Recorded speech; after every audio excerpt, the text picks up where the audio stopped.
La democrazia è il punto d'arrivo a cui aspirano tutte le società. Eu combatia tipo de arquitetura que não exprimia o concreto armado. Pelé, como é que é viver aqui em Nova York, essa cidade que te asfixia um pouco, né? Now I'm only depressed a certain amount of time, you know. L'orgasmo è l'orgasmo di tutto il procedimento rituale teatrale. Não é que não seja bom industrializar, tem que industrializar, mas é que a vida não se resume ao crescimento econômico e à industrialização. La creatività è una sintesi tra fantasia e concretezza. Às vezes eu esmorece, isso é uma coisa que eu não consigo fazer esmorecer, porque eu tenho uma fé inabalável nesse país.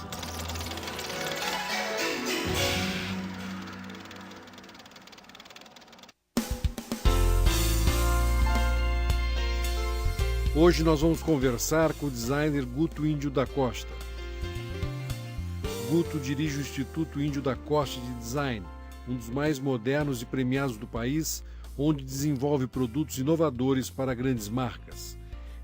Um dos seus belos trabalhos é o ventilador de teto Spirit, criado em 2001.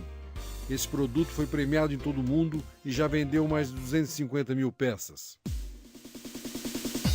Guto é ainda especializado em mobiliário urbano e realizou projetos para várias cidades. No Rio, por exemplo, os novos quiosques da praia.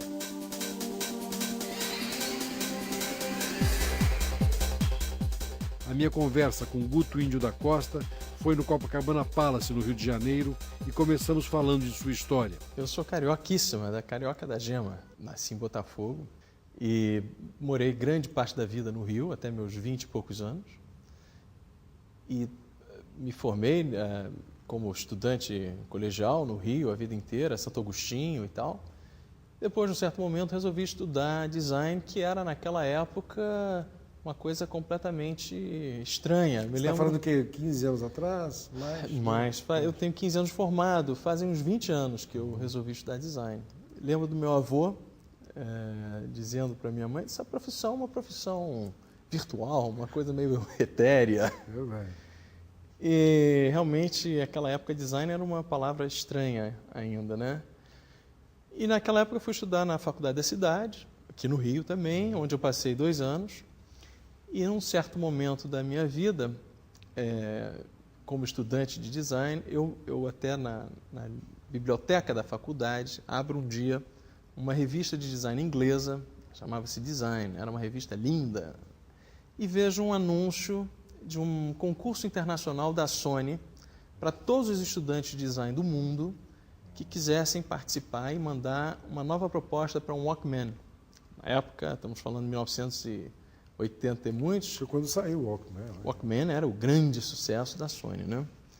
E então me inscrevi, me lembro, me inscrevi na época, participei com muita esperança, achei que tinha feito um projeto incrível. Era para desenhar um Walkman? Era uma nova proposta de Walkman, design e inovação em cima do tema. Na época eu fiz um Walkman que era sem fio e tinha um design todo diferente e tal. Sem fio entre o headphone e o aparelho, né? E um mês depois, ou 2 meses depois, quando chegou o resultado, eu tive uma enorme surpresa, porque a diferença da qualidade dos trabalhos premiados para o trabalho que eu tinha feito me deixou completamente boquiaberta, havia uma diferença abissal. E mais, contra você? Contra mim, eu não ganhei nem parabéns, eu ganhei uma carta, obrigado por participar. Aí você achou que tinha que ir embora? Aí eu achei que realmente eu tive um momento de crise e achei, olha, me lembro de um jantar com meus pais, eu disse em casa, olha, ou vou desistir de fazer design, ou eu vou fazer design numa faculdade fora do Brasil.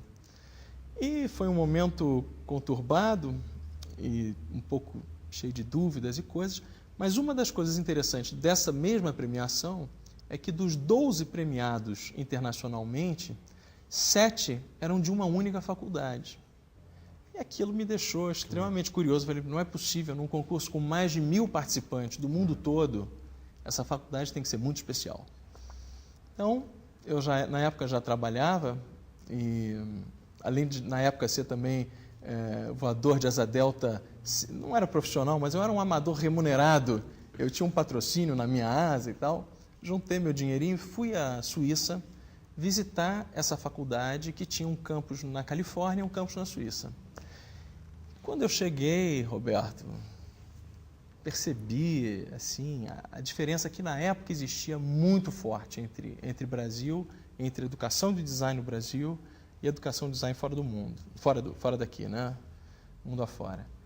E realmente passei por aquela fase um pouco de dúvidas, me inscrevi na faculdade, me inscrevi para a seleção da faculdade, fui para uma entrevista, na época tive que preparar 12 projetos, e todo aquele nervosismo, aquela ansiedade, depois voltei, ainda tive que complementar os projetos e finalmente fui aceito para começar o curso logo depois, num momento que foi uma complicação, porque foi plano Collor, então aquela coisa do... Mas foi caótico, entendeu?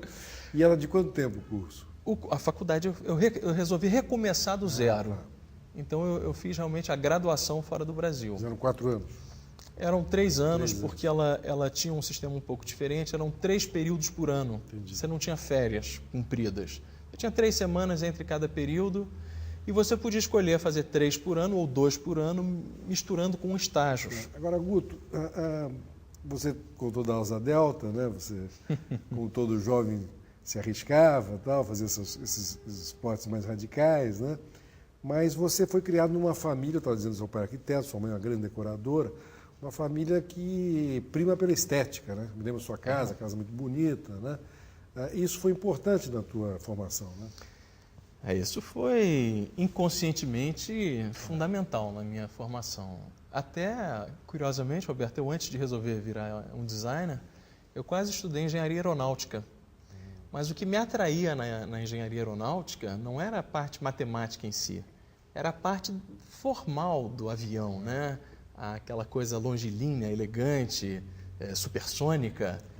E eu quase fui estudar no ITA. Aí, num certo momento, eu percebi que não era exatamente o meu negócio, quase que acabei meio sem querer no design. E aí, estou te contando essa história, fui acabar na Suíça, numa faculdade espetacular. A minha turma éramos menos de 20 alunos, de 14 diferentes nacionalidades. Nossos professores eram alemães, americanos, italianos, franceses. Não havia um professor profissional.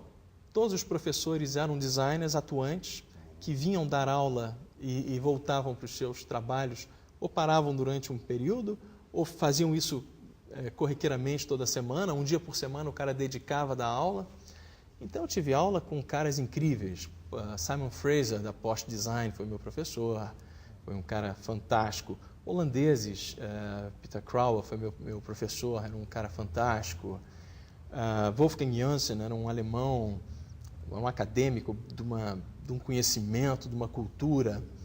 E a faculdade era incrível porque ela, como tinha esses 2 campos, ela oferecia a oportunidade de você fazer parte do período de faculdade fora da Suíça, no outro campus californiano.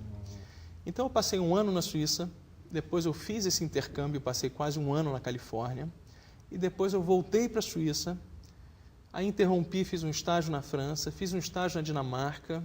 São países muito adiantados, os países nórdicos, né? Muito.